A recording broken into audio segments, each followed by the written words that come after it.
but hopefully this is not my last time for this evening.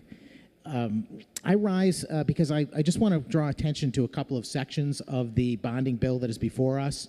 My colleagues have discussed at some length what's in the bonding bill, and I certainly could, endeavor to go item by item and discuss, what's considered legitimate in my eyes or not.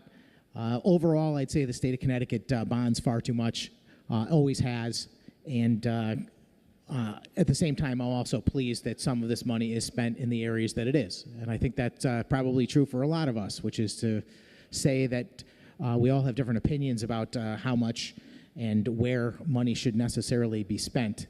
But I'm especially mindful of the taxpayers and the ultimate cost to the people on the street that ultimately have to pay the bill. But my focus for Rising today really is about Section 212 of the bill.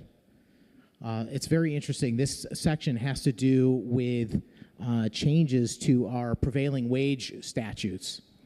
And what's interesting about it is that this similar language showed up in the budget bill yesterday. And I spent a considerable amount of time speaking about the one big bad budget yesterday. And most of my focus was on the massive increase in spending and taxation that will result from that budget, but also the process by which the majority took many individual bill proposals that were stalled. Maybe they made it out of one chamber but not the other, or maybe we're getting down to the final couple of days of session and they still had not been acted upon. And rather than going through the proper process of making sure those bills went through both chambers, had legitimate debate with the proper chairman and ranking member of the various committees discussing them in front of the full legislative bodies of the House and Senate, and fleshing out in great detail what each of these policies were, they were all lumped together in one giant budget bill. And I made a big deal about it because I think it's extremely frustrating from someone who serves in the minority who works very hard to try and block bad legislation. Certainly I support a lot of bills. The majority of bills, in fact, go through the chamber either unanimously or very narrowly so, and I support a lot of them. But in that particular case, I was frustrated because there were many items added to that budget document, including something very similar to what is before us. And today, we're back with a bonding package, which is another giant bill. I think it's a little around 250 some odd pages, and that's just the bill language, not including any summary or anything like that. So it's a pretty substantial document, and a complex document also. To truly understand where each dollar of this bonding will end up is basically impossible, even for someone who is a veteran of this legislature reading through it very carefully. You'd have to do research on almost every item unless you had personal knowledge of the individual feature. So a difficult bill. But here we are again, giant bill, more giant than it has to be because it's including items that are not related to bonding. There are fixes, there are additional policy items that don't belong in this package, but yet are being added for the purpose of limiting the amount of debate that they will have. But I want to focus on Section 212 because this is here because apparently the majority has to fix something that was passed yesterday.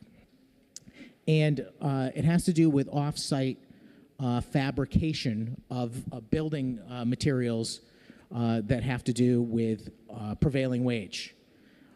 This right here is the very height of government hypocrisy in my mind. And if I am allowed to tell you this very brief story, you'll see what I mean. This bill expands the requirement for municipalities and entities, public entities that are engaged in certain types of infrastructure projects to pay prevailing wage on their projects.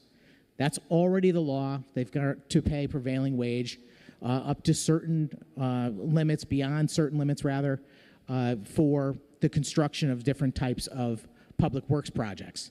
We all know that. But what's happening here is this piece of legislation would expand that requirement to pay prevailing wage, not just on the job site, but also for items that are produced off the job site, that are fabricated and then brought to the job site to be worked on. Think about, parts of a bridge, for example, that has to be constructed and is made somewhere else and then is ultimately brought to the job site, or a heating or air conditioning system that has a lot of ductwork, et cetera. They might build it in a facility and then bring it over to the job site and install it. This now would require that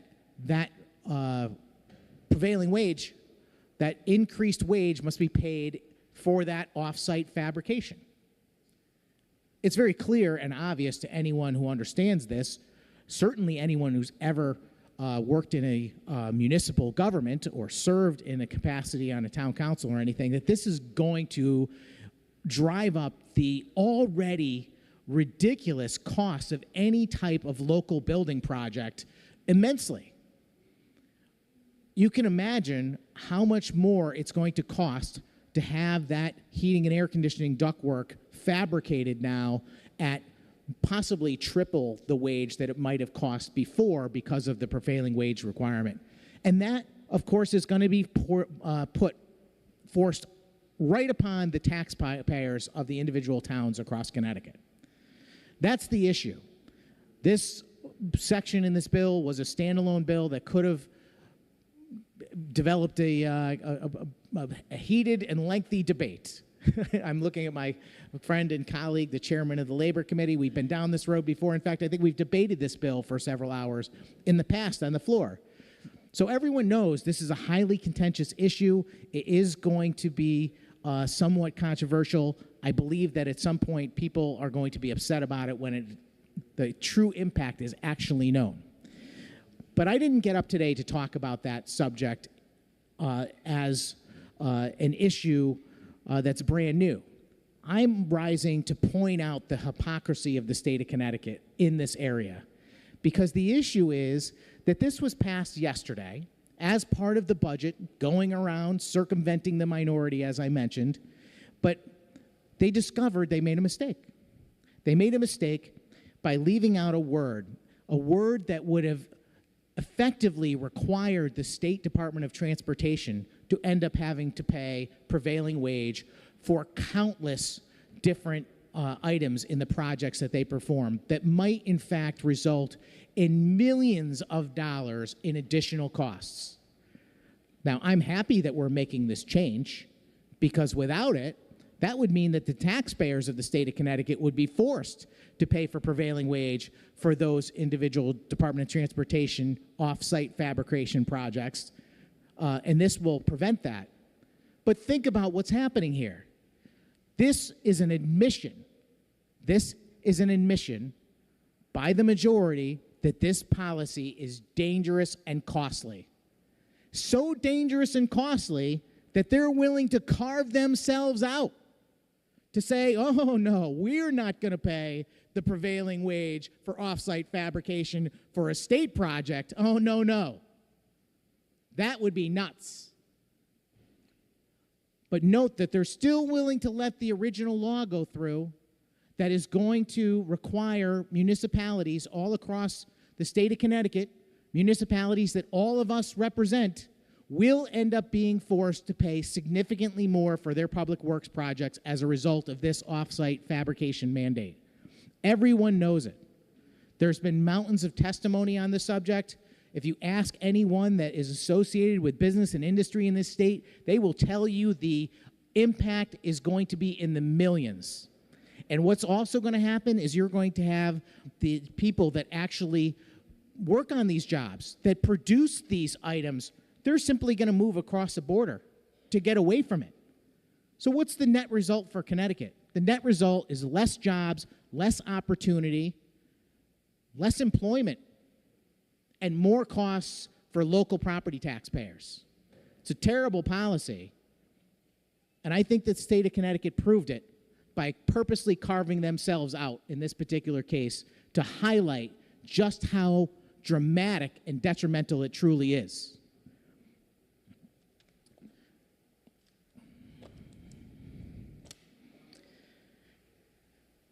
I don't really have a lot to add beyond that, Madam President, on that subject, but I do want to ask about one more section.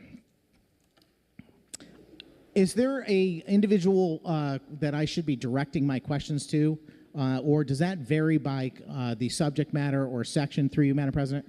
I will let Senator Miller decide that after you ask the question, because I'm sure she can answer it, and if she can't, she and Senator Fonfara will figure it out. And thank you very much, Madam President. I'm just curious about sections 206 through 208 of the bill. This looks to be sections that were in a government administration and elections committee bill, something that I've seen many times in the past, and again, something that has literally zero to do with the bonding package, but it's been cleverly tucked into this document, maybe hoping to go unnoticed or at least pass by with less debate.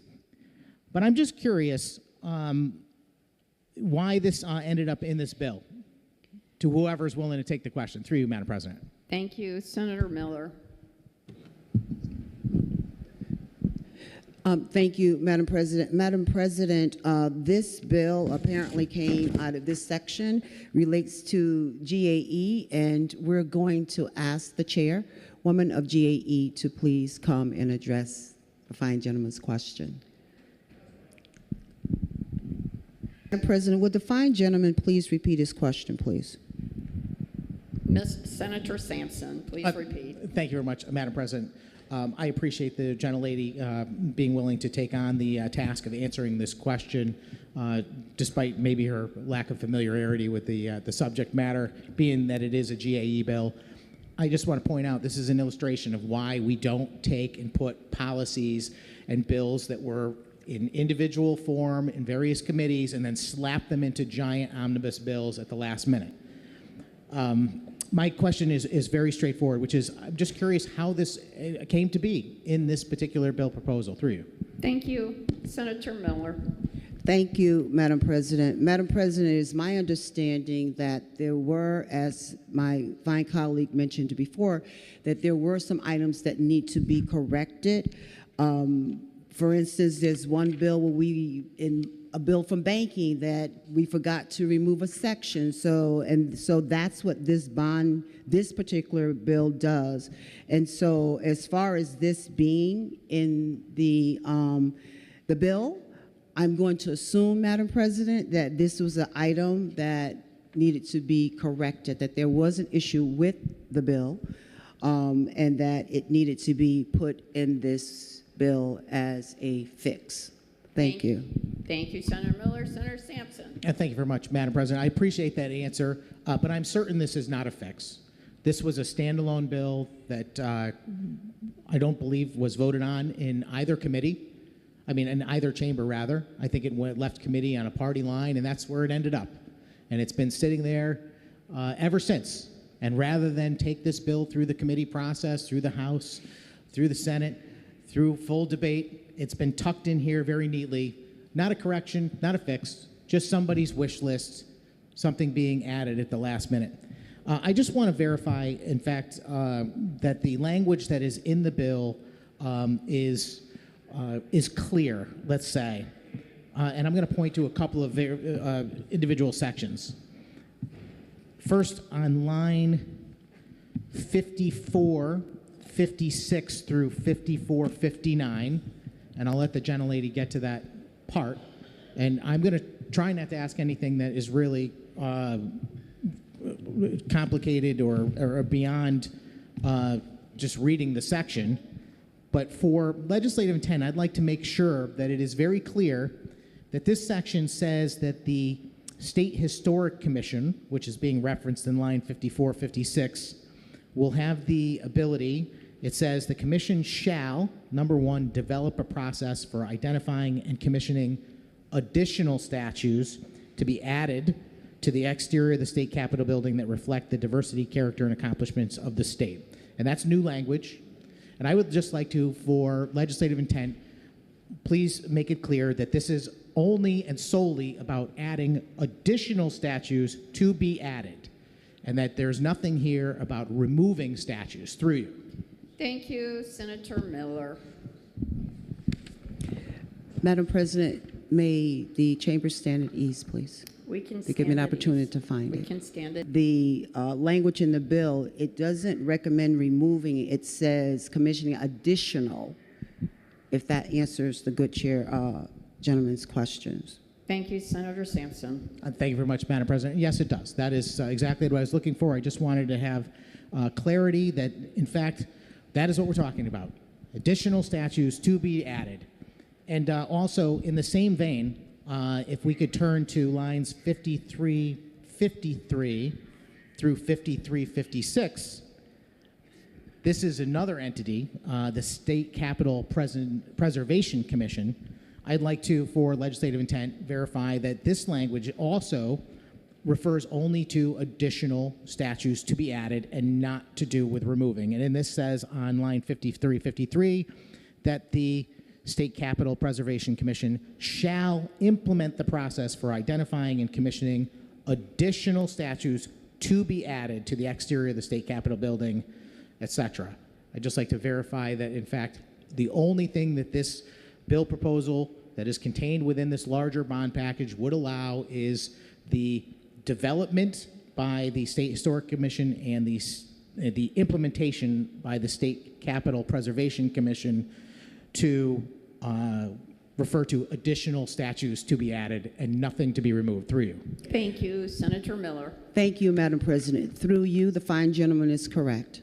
Thank you, Senator Sampson. Thank you very much, Madam President. I don't have any further questions. I appreciate you getting that on the record. I remain concerned that we're adding policy proposals that I don't think are germane to the underlying bill.